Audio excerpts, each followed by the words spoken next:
गोर लगे छी समस्त मिथिलावासी के। हम अमृता झा एकटा रक्षाबंधन के गीत गाबि रहल छी। अहाँ सबके गीत नीक लागे तो वीडियो के लाइक करब और केहन लागल कमेंट में कहबे। जे ई चैनल पर नया छी उनका से आग्रह है कि चैनल के सब्सक्राइब करू। जय मिथिला, जय जय। भेलै एहन दिया मान गे बहिना भैया एला दलान। भेलै एहन दिया मान गे बहिना भैया एला दलान। रक्षा बंधन लहरान गे बहिना सब हक मुख मुस्कान। भेलै एहन दिया मान गे बहिना भैया एला दलान। रेशम के डोर नहीं स्नेहक तागे एला सहोदर बहिन के भागे।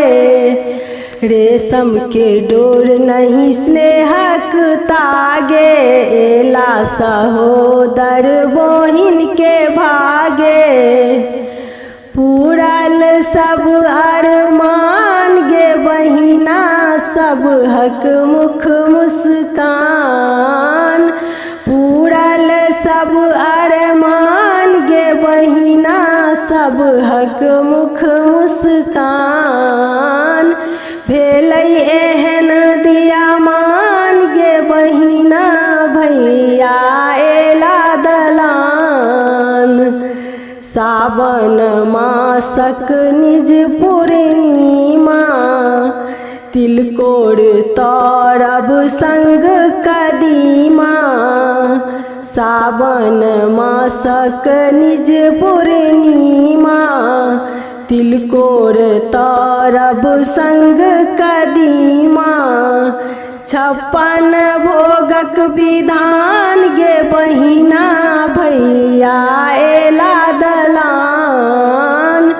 56 भोगक विधान गे बहिना भैया एला दलान।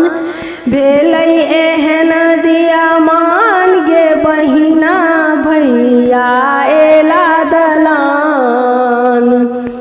जुग जुग जीबैत रहू सब हक भैया। जुग जुग जीबैत रहू सब हक भैया। चाही ने हमरा टाका रुपैया। जुग जुग जीबैत रहू सब हक भैया। चाही ने हमरा टाका रुपैया। मणिकांतक गीत चुमान गे बहिना सब हक मुख मुस्कान। भेलै एहन दिया मान गे बहिना भैया एला दलान। रक्षा बंधन लहरान गे बहिना सब हक मुख मुस्कान।